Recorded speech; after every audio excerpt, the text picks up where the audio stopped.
Good morning, welcome to Morning Outlook. This is Kim speaking on Tuesday, the 15th of August. So looking at the euro dollar first, and well, the euro sold off quite strongly at the moment, selling off. We did have some data out earlier this morning. German GDP came out at 0.6 versus 0.7, slightly below expectations. Previous data was revised upward, and the year on year was positive, slightly higher. I was looking for reasoning behind how this is selling. Well, I was reading the news, and it would appear that North Korean president there had said he would hold off an attack.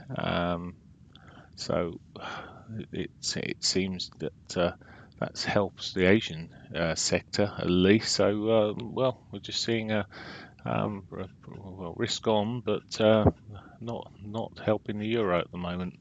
So currently we're just breaking this trend line here on the dailies. It's already broken through. From a 4-hour perspective, well, you see yesterday it sort of switched, it's put its lower high in. We could be heading down to the monthly pivot at this rate.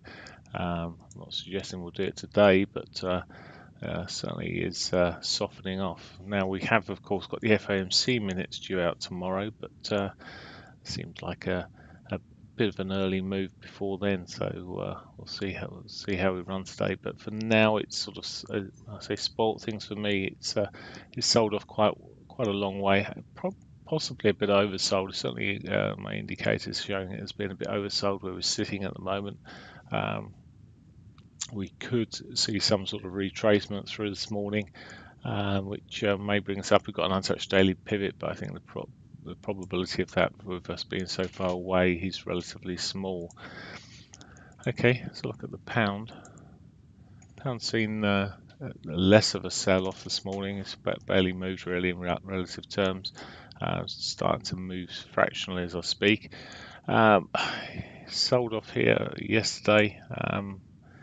Followed through, and we're just testing this point here. There was a few sell orders sitting, and then buy orders. It's sort of nestled around this sort of area. It could well at some point break. I mean, it's been testing these lows quite a bit here, and if it starts breaking, well, we generally will get a push through and may see it running down to the monthly S1 there. Now, any reversals this morning, maybe a break back above the 21s would give me a sort of more of a green light towards that daily pivot. Again, on some shorter time frames, we may be a little bit oversold, but we've already broken yesterday's lows, and it's, as I say, looking weak. But we'll see how. I mean, it may be sort of see how the dollar gets treated later. It's not so much that the pound's particularly strong or anything. I'm expecting any sort of move from that. It's just I think the dollar's sort of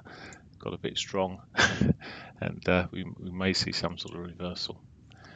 Okay, dollar yen. The game's seeing quite a strong move through on the dailies here today already. So pushed up to the weekly R1 already. It's just had an effect off that 4-hourly 100. Higher lows in there now. It's starting to look like it may have broken the trend already. There was a trend I was looking across here on this 4-hourlies, and yep, it's well and truly broken it now. So that's now starting to move in a more bullish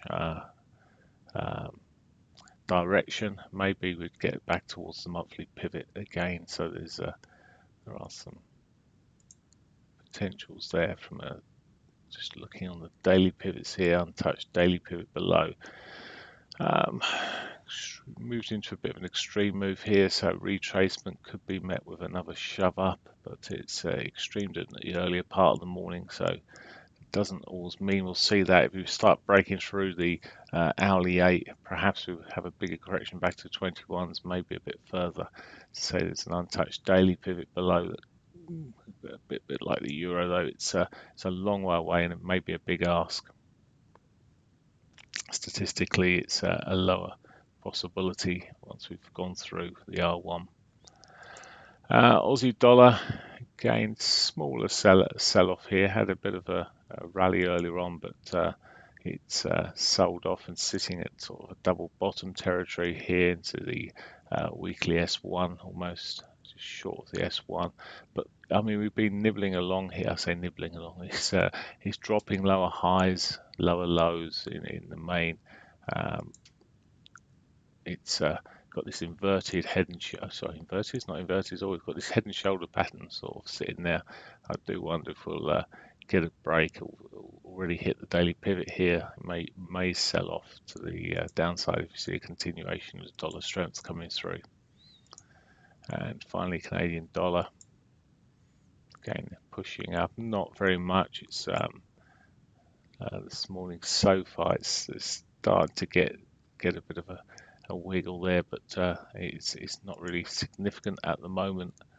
Again, daily pivot untouched below, so again, if you start seeing, I'm not really seeing overbought signals coming through here. If you start seeing it on this time frame at least, if you start seeing it rolling through, may have a potential to pull back towards that daily pivot.